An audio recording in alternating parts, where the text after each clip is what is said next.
대학들이 이제 내신들을 발표했죠. 특히 고대 같은 경우면은 최고 내신과 최저 내신에 대한 레인지를 발표를 했죠. 근데 저희 휴브랜에서 합격한 학생들의 상당수는 최저 내신에 걸려서 합격한 학생들이 꽤 있었습니다. 이 얘기는 뭐냐면 내신은 부족했지만 비교과 활동 영역이 우수했기 때문에 합격했다는 결과인 거죠. 그렇다고 한다면 이런 학생들의 나타나는 자소서 학생부의 특징은 뭘까요? 바로 대학들이 바라보고 있는 어떤 관점을 정확하게 해석한 자소서였기 때문에 가능했다고 보여집니다. 그래서 오늘 이 시간에는 의대, 그 다음에 자연계열, 그 다음에 이제 인문사회계열 쪽에 각각의 하나의 사례를 갖다 어떻게 대학의 고민들을 갖다 해석을 하고 그 관점을 바라보고 이걸 통해서 어떻게 학생부에서 내가 필요한 부분들을 자소서에서 작성하기 위한 요소들을 갖다 추출하고 이걸 통해서 어떻게 심화학습 과정을 갖다 보충한 다음에 자소서로 나타냈는지 이런 사례들을 갖다 한번 자세히 안내해 드리고자 합니다.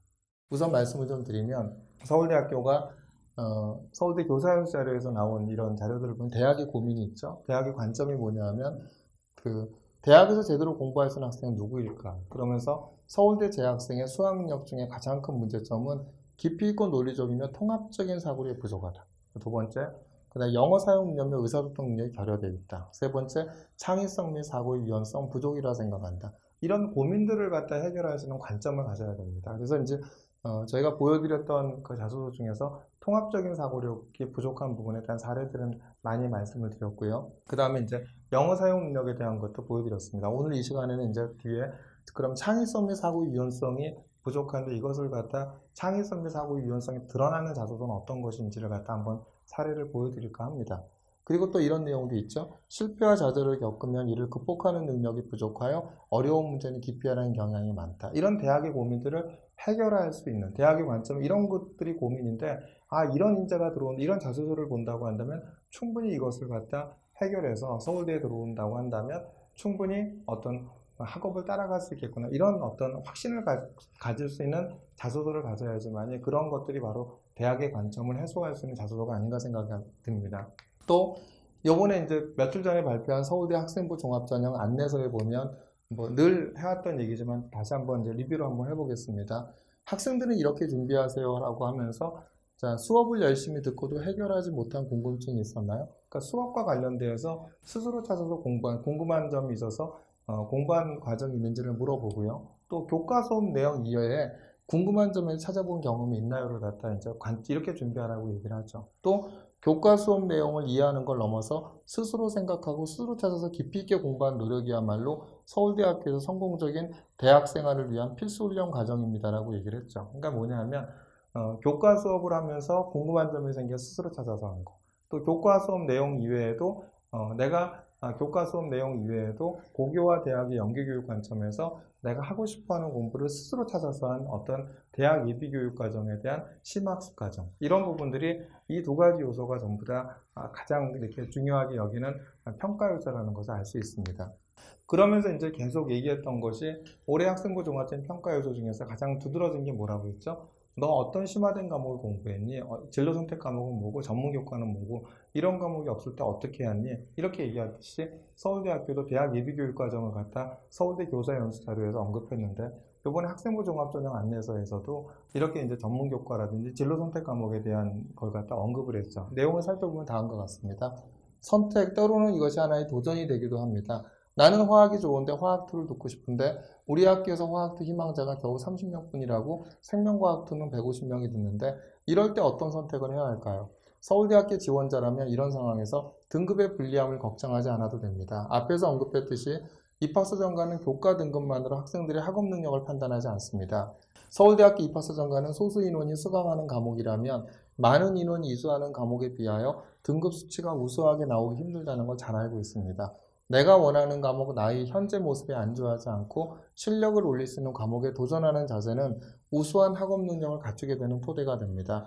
현재의 나보다 발전할 수 있는 배움의 기회라면 어려운 과목, 소수인원 수강 과목에도 망설이지 말고 도전하여 노력하기 바랍니다. 그렇죠? 어려운 과목, 소수인원 수강 과목에도 망설이지 말고 도전하여 노력하라고 얘기를 하고 있죠. 이게 전문 교과라든지 진로 선택 과목 이런 부분들은 등급에 구애받지 말고 하고 싶어하는 공부를 스스로 찾아서 이렇게 하라고 얘기를 하고 있죠. 또 이제 독서, 예비 서울대 학생은 독서는 기본입니다. 그런데 이제 이런 내용이 있습니다. 어떤 책을 읽어야 할까요? 그것은 여러분의 선택입니다. 이미 학교 생활에서 도서를 선정하는 계기를 많이 접할 수 있을 것입니다. 더 알고 싶은 분야의 전문서적을 찾아 읽을 수도 있고 호기심으로 책을 선택할 수도 있을 것입니다. 책을 읽다가 생긴 궁금증으로 또 다른 책을 선택하기도 합니다. 그럼 고려대학교 자기소개서 4번에 한번 생각을 한번 해보세요. 자, 저희 학교는 경제 과목이 개설되어 있지 않습니다. 이럴 때 고등학생들이 많이 배운다는 경제교과서를 구해 읽어보기도 하고 대학생들이 많이 본다는 경제학 원서를 찾아 읽어보기도 하였습니다. 또 지금은 저는 국제경제학에 가장 큰 관심을 갖고 있습니다. 그럼 이게 뭐죠? 대학생들이 많이 본다는 경제학 원서라는 게 바로 전문서적이죠. 또 국제경제학에 관심이 있으려면 국제경제학 관련된 전문서적을 갖다 읽었던 흔적이 있어야지만이 그렇게 자소를 썼을 때 우리가 믿을 수가 있었겠죠. 바로 고려대학교나 서울대학교가 차이가 없다라는 겁니다. 얘네를 보면 야, 고등학생들이 이런 전문서적 읽는다는 것이 말이 돼? 너무 어려운 거 아니야? 학생들이 수능 준비하면서 내신 준비하면서 어떻게 저런 서적을 읽어? 이런 관점이 있지만 대학들은 불과 며칠 전에 발표한 학생부 종합전형 안내서에서 뭐라고 되어 있습니까? 전문서적을 찾아 읽어보기도 하고 전문서적 읽으라고 하는 거죠. 이게 바로 고교와 대학의 연계교육 관점에서 심화학습한 과정을 나타내기 가장 좋은 방법이 바로 독서이기 때문에 전문서적을 읽으라고 얘기하는 거죠. 그리고 제가 지난번에 이제 꼬리물기 독서에 대한 중요성을 언급을 드렸지만 여기서 뭐죠? 책을 읽다가 생긴 궁금증은 또 다른 책을 선택하기도 하고 이게 바로 뭐죠? 꼬리물기 독서죠. 바로 이러한 요소들이 바로 대학의 관점이라고 보시면 됩니다. 이런 관점들을 담아내는 자소서가 돼야지만이 경쟁력이 있을 거라고 생각이 듭니다. 그러면서 이제 학생부 종합적인 평가 요소의 평가의 주안점은 뭐였죠? 이런 겁니다. 호기심을 지니게 된 이유는 무엇인가? 그 다음에 어떻게 호기심을 해결하였는가? 그 과정에서 발생한 난관은 또 어떤 방식으로 극복하였는가? 마무리는 어떻게 하였고 그 결과가 남기는 의미는 무엇인가?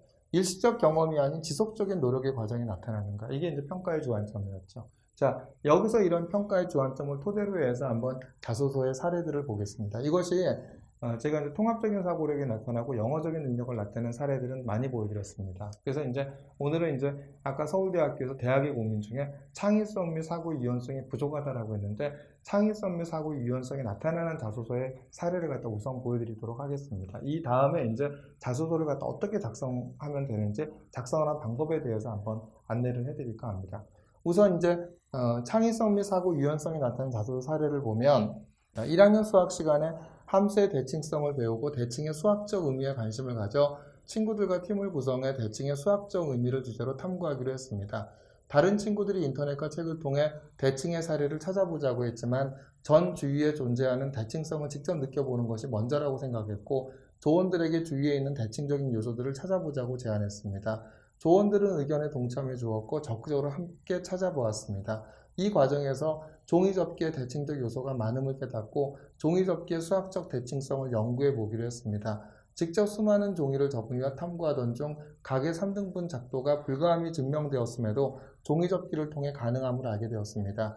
인터넷으로 빠르게 알아볼 수 있었지만 시행착오 속에서 다른 궁금증을 발견할 수 있을 것이라 생각해 오랜 시간 동안 함께 고민하면서 직접 각을 3등분해냈습니다. 3대 작도 불가능의 문제가 종이접기를 통해 가능하다는 것을 직접 체험하면서 평면좌표의 한계를 공간좌표에서 해결할 수 있음에 놀라웠습니다. 그리고 이 과정에서 종이접기를 활용한다면 눈금 없는 자와 컴퍼스를 이용하지 않고 변을 n등분할 수 있을까에 대한 새로운 궁금증을 가졌습니다. 현대대수학 순수기하학과 해석기하학을 통해 변을 n등분하는 방법을 탐구하기로 하고 이론적인 방법을 생각해 접어보며 시행착오 끝에 일반화해낼 수 있었습니다.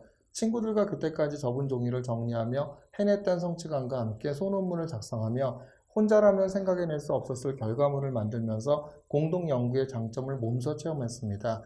또한 직접 대칭적인 요소를 찾아보자는 저의 말 한마디로 단순히 일방적으로 정보를 받아들이기만 했다면 생기지 않았을 궁금증을 가지고 끈기 있게 탐구해보는 경험을 하며 저희 팀원들은 자기주도적으로 탐구하는 것에 성취감과 즐거움을 느낄 수 있었고 이는 학업적 측면과 학교생활 측면에서도 스스로 해결해 나가려고 노력하는 모습에서 드러났습니다. 어떻죠? 학생이 관심 있는 부분에 창의적인 어떠한 관점과 그 다음에 이런 부분들이 사고 유연성이 나타내는 자소서의 사례가 될 수 있겠죠.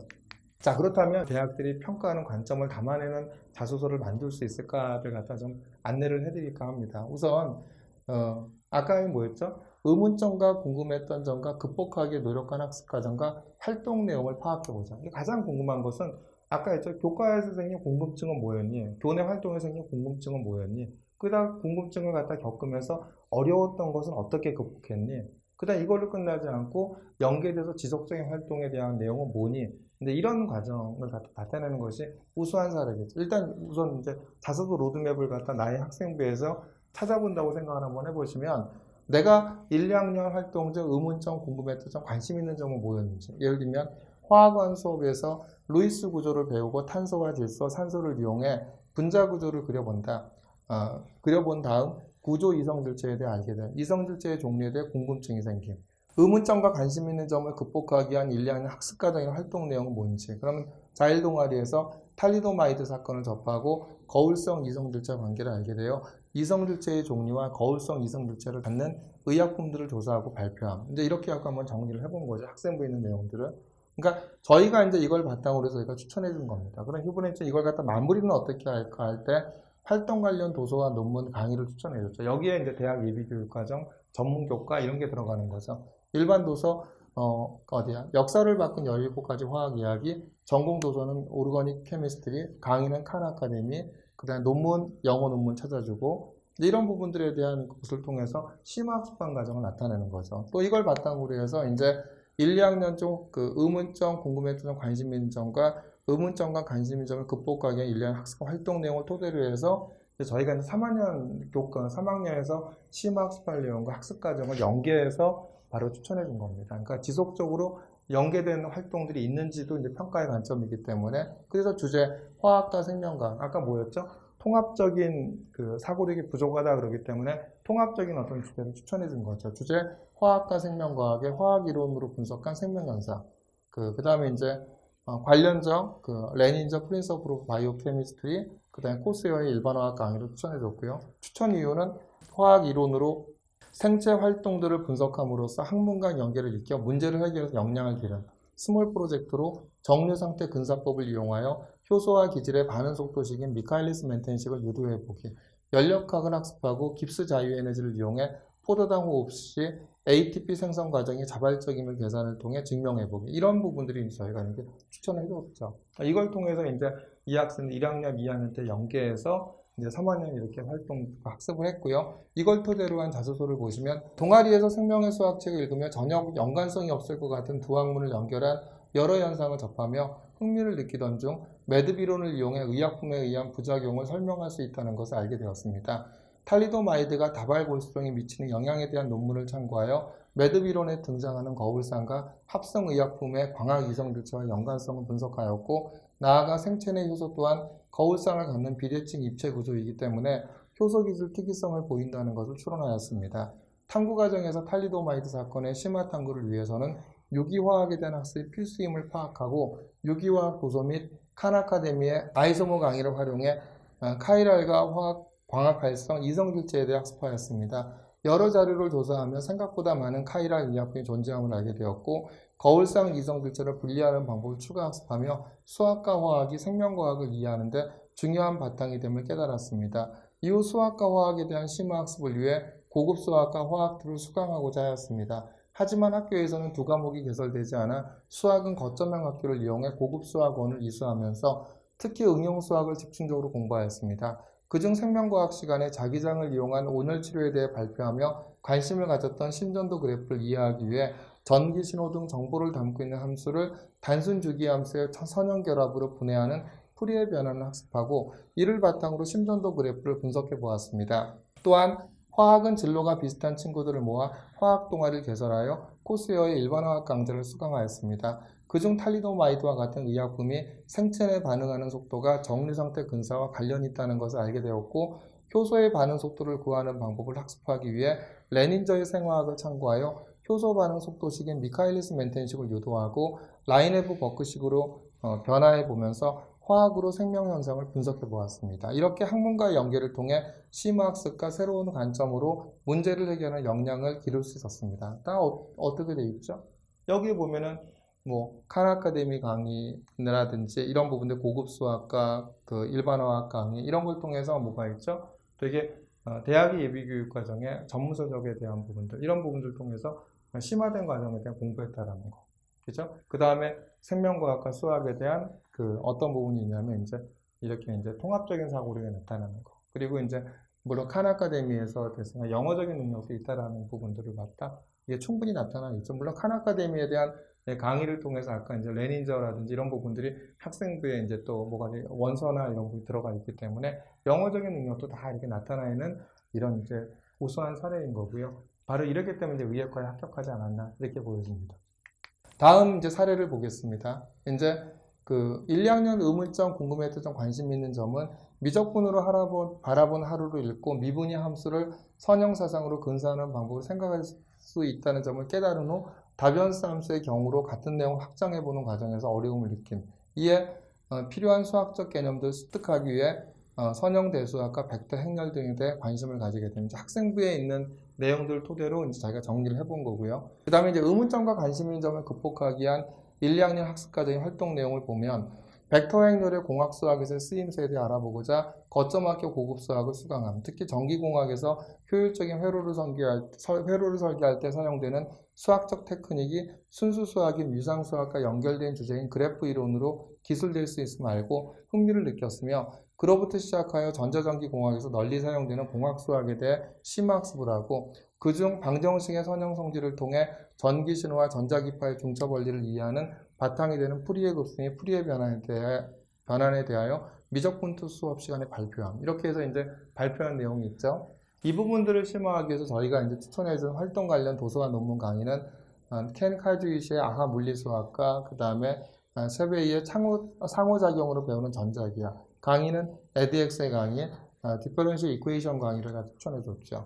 이걸 바탕으로 해서 이제 3학년 때 1, 2학년 그 의문점, 궁금했던 관심 있는 점과 의문점과 관심 있는 점을 극복하기 1년 학습 활동 내용을 토대로 해서 제가 3학년 교과 과목을 수행할 심화학습 과정 추천해 준 걸 보면 주제가 이제 또 역시 수학과 전자전기, 그러니까 통합적인 사고력이 나타나는 이런 주제를 추천해 줬죠. 선형 미분 방정식의 해와 복소수 벡터 공간, 그 다음에 공학수학의 응용이 있고 관련주는 H. 조지의 The Physics of Waves 이렇게 해갖고 영어적인 능력을 나타내는 도서나 논문들을 추천해 줬고요. 추천 이유는 전자전기 공학에서 전기 에너지 및 전기 신호의 전달에 관련된 중요한 개념 중에서 임피던스 매칭을 물리학적으로 이해하고 그것을 기술화하기 위한 수학적 테크닉 등을 익힐 수 있다. 스몰 프로젝트로 RLC 교류 회로에서 전원에 의해 공급되는 전기 에너지의 흐름을 선형 미분 방정식과 복소수 임피던스에 대한 지식을 통해 수학적으로 표현해보기 이랬죠. 그러니까 이렇게 해서 이제 어떤 1, 2학년 때 의문점, 관심 있는 점과 그 다음에 그 극복하기 노력했던 과정, 이걸 토대로 3학년 때 학생부를 토대로 해서 작성한 자소서를 보면 이제 이런 내용이죠. 자, 전자전기공학에 합격한 아이의 이제 자소서죠. 미적분으로 바라본 하루를 읽고 구체적인 예를 통해 미분위 한점 근처에서 그래프의 접선에 해당하는 1차 함수를 통한 선형 근사임을 깨닫게 되자 곡면상의 한 점에서의 접평면으로 다변수 함수의 미분과 선형 근사를 관련시킬 수 있을 것 같아 일변수 함수의 미분법 정리들을 일반화시켜 보았습니다. 그런데 이변수 함수의 경우 한 점 근처에서의 변화율은 방향마다 다르게 주어짐에도 접평면은 2차원에 불과하여 그들 사이의 관계를 쉽게 표현하기 어렵다는 문제점에 부딪혔습니다. 이를 해결하고자 에드엑스의 선형대수 강의를 듣고 벡터 공간 사이의 선형 변환과 행렬 표현에 대해 학습하면서 그런 어려움을 일부 해소하였습니다. 하지만 저는 그에 그치지 않고 강의에서 배운 개념이 전자전기 공학에 어떻게 활용되는지 알아보고자 거점학교 고급 수학을 이어 수강하면서 벡터와 행렬에 대한 지식을 확장하고 한편으로는 회로 설계에 사용될 수 있는 그래프 이론도 익히기 시작했습니다. 그렇게 고급 수학을 공부하면서 상호작용으로 배우는 전자기학, 물리수학을 읽어보자 벡터와 행렬, 미분법, 선형대수 등과 전자전기 시스템이 하나의 통일된 체계로 제 머릿속에 자리 잡게 되었습니다. 전기신호의 중첩 원리가 수학의 선형성과 직결된 성질이며 그런 성질을 통해 주어진 신호를 서로 다른 주파수로 진동하는 성분들의 선형 결합으로 나타내는 것이 풀이의 변환임을 알 수 있었고 이를 정리해 고급 수학 수업 시간에 발표하기도 했습니다. RLC 교류 회로에 대해 공부하면서 각 회로 요소에 걸린 전압들을 더할 때 위상이 서로 다른 항들을 더하는 방법이 처음에는 잘 이해되지 않았지만 앞에 두 도서를 통해 복소수로 표현한 전압을 고급 수학에서 배웠던 복소평면에 나타내었을 때 복소수의 평각이 곧 위상임을 알 수 있었고 마침내 위상자 벡터를 이용한 전압 합성 방법을 완벽히 익힐 수 있었습니다. 그리고 이를 통해 물리투에서 배운 RLC 회로에서의 전기에너지 흐름에 대해 품었던 궁금증도 스스로 해결할 수 있었습니다. 이렇게 해서 내가 생겼던 궁금증을 찾아가면서 공부하고, 그러니까 통합적인 그 사고력이 나타나면서 수학과 이제 물리에 대한 통합적인 사고력이 나타나면서 심화된 학습까지 나타나는 자소서의 예라고 보시면 되겠죠. 이번에 이제 그 문과 쪽에 대한 예를 하나 보겠습니다. 1, 2학년 중 그 의문점, 궁금해점, 관심 있던 점은 통합사회 시간에 사회정의와 불평등을 배우며 경제적 불평등을 개선하기 위한 임금정책, 일자리 정책에 관심을 갖게 됨.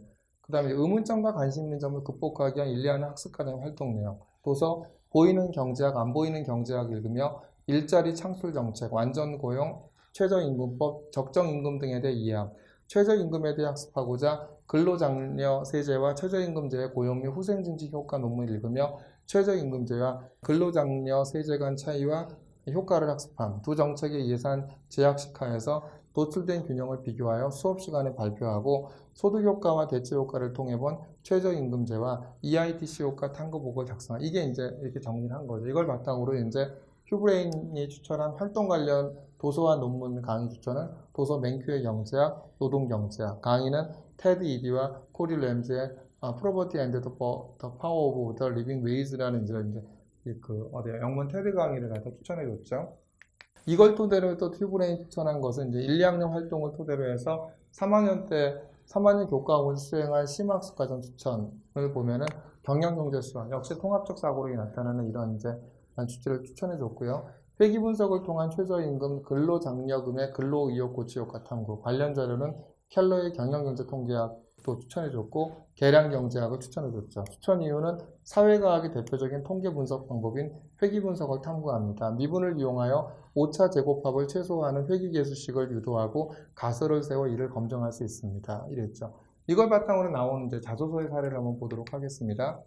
보이는 경제학, 안 보이는 경제학을 읽으며 경제적 불평등을 완화시키기 위한 일자리 창출 정책, 최저임금법, 근로장려세제 등에 대해 알게 되었습니다.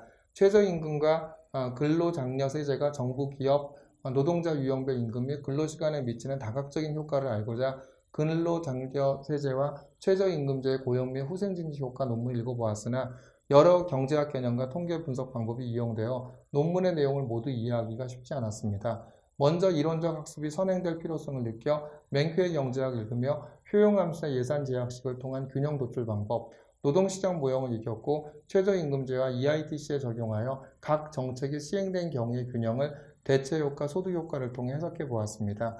이러한 내용을 발표 및 그 소득효과와 대체효과를 통해 본 최저임금제와 EITC 효과 탐구 보고서를 제출하였고 52시간 근무제, 시간제 일자리가 증가하는 기조를 반영할 때 근로장려금을 확대하여 노동공급을 확보할 필요가 있음을 알게 되었습니다.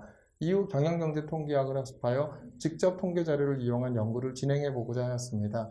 처음에는 통계 동아리에 참여하여 기초수리 통계학을 학습하려 했는데 교내 통계 동아리가 과학 분야의 데이터를 활용한 통계에 초점이 맞추어져 있어 직접 친구들을 모아 경영경제 통계 동아리를 개설하였습니다. K무크 강의 통계학의 이해를 들이며 확률 분포와 가설 검증에 대한 지식을 쌓아나갔고 동시에 켈러의 경영경제 통계학의 예제를 반복해보며 통계 프로그램의 그 능력을 익혔습니다. T-테스트, Chi-스퀘어드 테스트, 회기 분석, 아노바 검정 등 다양한 통계 분석을 학습하였고 회기 분석을 통한 최저임금, 근로장려금의 근로의욕 고취 효과 탐구 보고서를 작성하며 배운 내용을 적용해 볼 수 있었습니다. 어떻죠? 대부분에 대한 이렇게 이제 내신들을 갖다 극복하고 합격한 학생들의 자소서의 공통적인 특징은 굉장히 심화된 학습 과정이 나타나겠죠. 그래서 특히 올해 같은 경우는 학생부 종합전형 안내서를 잘 보시기 바랍니다. 올해 학생부 종합전형 안내서에 나타난 공통적인 특징은 전부 다 그 심화된 과목을 갖다 공부하라는 얘기, 일단 전문서적을 읽고 스스로 찾아서 공부하라는 거, 이런 부분들이 많이 나와 있다는 걸 알 수 있습니다. 결국은 이제 블라인드 평가가 되고 외부 공무서적인 평가에 참여하게 된다고 한다면 대학들은 대학에 들어서 학업을 수행할 수 있는 능력, 이걸 보고자 하는 것이 고교와 대학의 연계교육 관점에서 학업을 수행할 수 있다는 능력. 제가 늘 마무리를 갖다 이걸로 하는 것은 바로 대학에 들어와서 학업을 수행할 수 있다는 능력을 보이는 거랍니다. 계속 얘기하지만 학생부 종합전형은 활동이 아닙니다. 학습이기 때문에 바로 고등학교 교육과정에 연계된 대학과정의 학습 능력을 보이는 것이 학습력을 보이는 것, 그래서 그런 노력을 했다는 것, 이걸 자소서에 나타내는 것이 바로 학생부 종합전형에서 합격하는 지름길이 아닌가 생각이 듭니다.